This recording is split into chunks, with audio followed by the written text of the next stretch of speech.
Hello, I'm Matthew Malcolm with Pacific Nut Producer Magazine, reporting to you here today with Taryn Ravazzini from the California Department of Water Resources. She gave a great outline of what's going on, and as far as the water issues are concerned right now, Sustainable Groundwater Management Act is coming down the pipeline, right? It's going to be mandated, right, pretty soon, and we've got our Groundwater Sustainability Agencies at work trying to create the right plan so that the water board doesn't create it for them, right? That's right. So I wanted to talk with you about the status on that, the deadline, and how farmers can get involved in the conversation.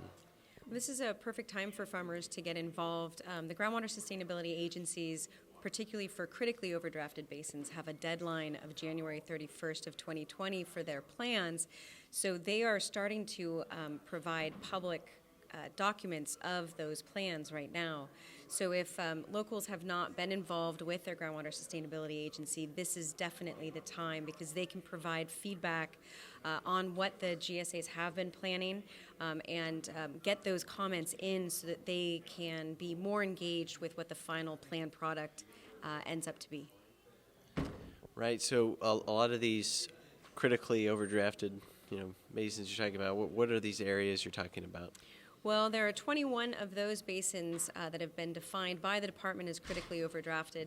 There are, most of them are within the Central Valley. And so that means that they have a more aggressive deadline for the planning, because survival of that basin, really the usability of that basin and trying to achieve sustainability are just heightened, because they are suffering from issues like massive subsidence and other key issues that are impacted by overdraft. So it's really about trying to manage and control that overdraft. Right, now do we have any of these plans that have been completed up to this point, or? We as the department have not received any of the plans yet. Again, I think most folks will take that to the bitter end of that deadline. But we do know, again, that there are kind of public versions of that are starting to come out. And so again, it's still really within the hands of the locals right now. This is where the communication and outreach and engagement needs to be happening.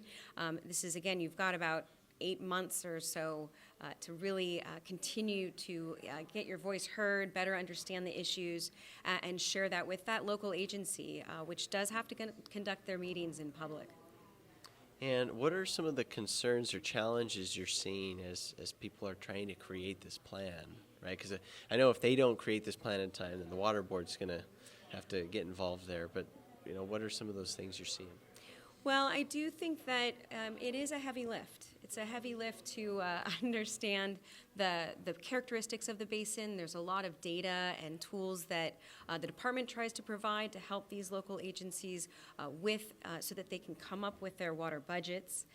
That's meaning, what the amount of water you have going in, the amount of water you have going out, and then how you're going to allocate that. And I think that's a great concern for a lot of the ag users, is what are these water allocations going to look like? And the issue with that is that is being determined at the local level. So the state is not making any of those determinations at this time. So getting a plan in that shows that you have an understanding of the basin and are committed to reaching sustainability is really what I highly recommend those GSAs and locals come to agreement on. Great. Well, thank you so much for explaining. And please get involved, contact your agencies, and so that you're not surprised when it comes out. And the department is here, so please reach out to the department if you have any questions, and we can link you to your groundwater sustainability agencies as well. Awesome. Thank you so much. Read more about these in our publications: American Vineyard, Pacific Nut Producer, Vegetables West, California Fresh Fruit, and California Dairy magazines. I'm Matthew Malcolm, CaliforniaAgNet.com.